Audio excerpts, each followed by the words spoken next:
Sous cette législature, on a voté un décret qui explique clairement que le maintien en troisième maternelle ne peut être autorisé qu'à titre très exceptionnel.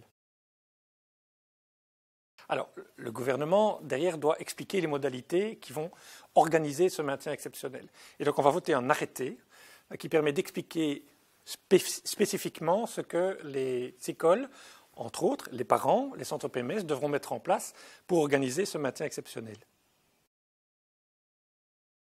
Il était important puisqu'on est parti surtout de ce qui émanait du terrain, les parents, les établissements scolaires, les directions d'école, les centres PMS.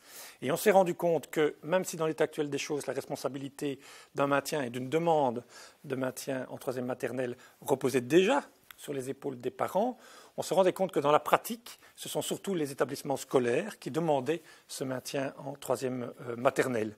Et donc on s'est dit, il est important, et c'est une demande aussi du terrain, de rappeler la responsabilité des parents dans la procédure.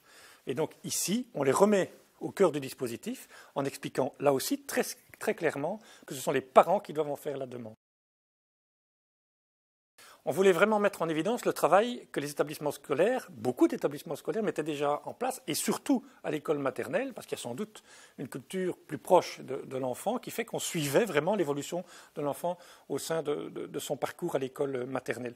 Et donc, ce que l'on va demander spécifiquement, c'est de permettre à ces écoles qui font déjà ce pas pour les mettre en évidence et mettre en évidence le caractère professionnel des enseignants de l'école maternelle, de leur permettre justement de motiver leur avis, favorable ou défavorable par rapport à la question du maintien d'un enfant, mais de pouvoir le motiver via un dossier dans lequel effectivement on va devoir expliquer ce qu'on a déjà fait dans l'année qui précède la demande de maintien, ce que compte faire, les objectifs, ce qu'on compte faire l'année qui suit, et tout le dispositif, mais vraiment très concrètement. Pas de phrases en l'air et de belles phrases, mais vraiment dans quel dispositif on va mettre en place pour accompagner cet enfant spécifique pendant ce maintien en troisième maternelle.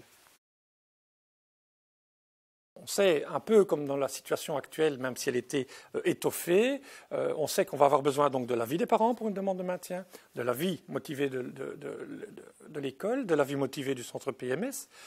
Tout ça remonte au service d'inspection qui, in fine, prendra une décision par rapport à l'ensemble du dossier, les informations que lui aussi peut collecter sur le terrain au départ du dossier. Soit l'avis de l'inspection sera favorable ou défavorable, une autorisation ou pas d'autorisation au maintien. Les parents, puisque c'est eux qui sont au cœur de la demande, pourront alors introduire un recours par rapport à la décision de l'inspecteur. Imaginons que l'inspecteur refuse la demande de maintien. Il y aura une commission de recours qui est organisée un petit peu comme c'est déjà organisé dans d'autres textes dans la législation qui concerne l'enseignement. Et dans ce cadre-là, on met en place une commission de recours qui réétudiera l'ensemble du dossier. Dans cette commission de recours, on retrouvera essentiellement des acteurs de l'école maternelle, des enseignantes et des directeurs d'école.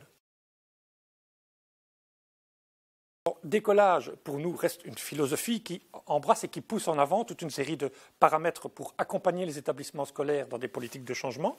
Et donc, à un moment donné aussi, par rapport à un projet, de manière générale, mais pas spécifiquement à décollage, mais de manière générale, quand un projet se met en place, on met en place un projet pilote, on développe déjà toute une capacité de réaction sur le terrain, les choses se mettent en place. À un moment donné, le législateur estime qu'il faut accompagner ces équipes qui entrent dans le changement par un dispositif légistique qui leur permette de mettre en évidence ce changement.